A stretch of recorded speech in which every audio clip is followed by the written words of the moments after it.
For now, the northwest corner of Saudi Arabia is home to more camels than people.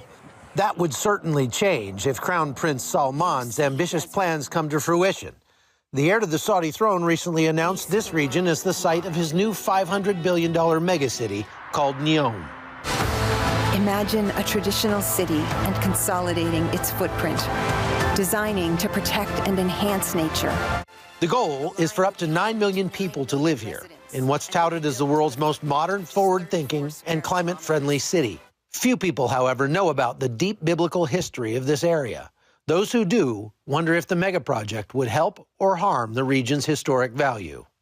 Andrew Jones has studied biblical archaeology for more than a decade. CBN followed him on a week-long adventure to some fascinating biblical sites, places almost everyone has read about, but few will ever get to see. Jones believes Mount Sinai is actually located here, very close to the proposed site of the new Saudi megacity. So the biggest issue is that Moses, when he was taking care of Jethro's flocks, now that was his father-in-law, and when he had fled Egypt, he lived in the land of Midian. And the land of Midian is in northwest Saudi Arabia. There is no archaeological evidence for Midian in the Sinai Peninsula. And it was on one of those days when he was out with the flocks that it says he went to the mountain of God in the book of Exodus. And it says he saw a burning bush on Mount Sinai. So then you'll realize that Mount Sinai is close to the home where Jethro lived in the land of Midian. His theory is that after crossing the Red Sea, the Israelites would have wandered in this very desert. As the team retraced their steps, it was easy to see why water was foremost in their minds. After the Israelites crossed the Red Sea in the end of Exodus chapter 15, it says that they came to the oasis called Elim, where there were 12 springs and 70 palm trees. Well, those 12 springs are still here. Here's one of them behind me that's been cemented in over the years, but it's still used by the Bedouins in this area to this day. But will the new Saudi mega project threaten this history? There's a city they call the Line, which would go from the coast all the way up into the mountains of Midian. And they just announced this next city, which is up in the mountains of Jebel al-Lawz. This whole mountain range we believe to be the mountain of God. And so you will find, as you're driving around the desert, these brand new roads that they're putting in, and this whole camp set up for the workers. So it's a multi-year project. We're just hoping that they don't not just ruin the view, but destroy anything of biblical significance out there.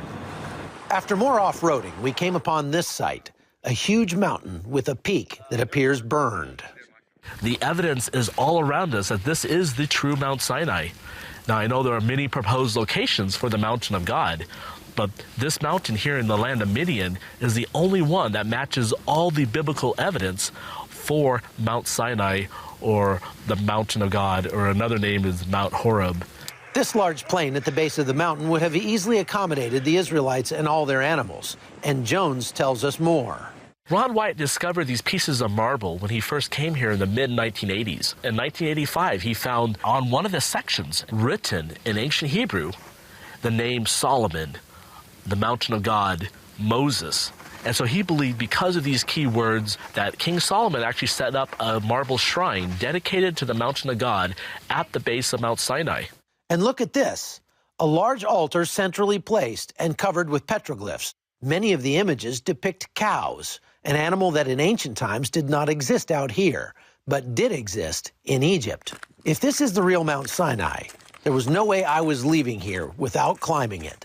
The Saudi government has big plans for this whole area, hoping to make it an oasis of modern comfort. But I like it just the way it is. And seeing it with my own eyes made the Exodus story come alive.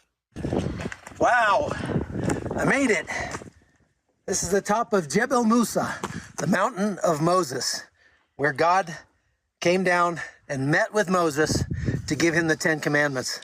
What a hike, what a sight. It took about 2.5 hours to get up here, and it was almost 3 miles from where we parked the car, but it was worth every step.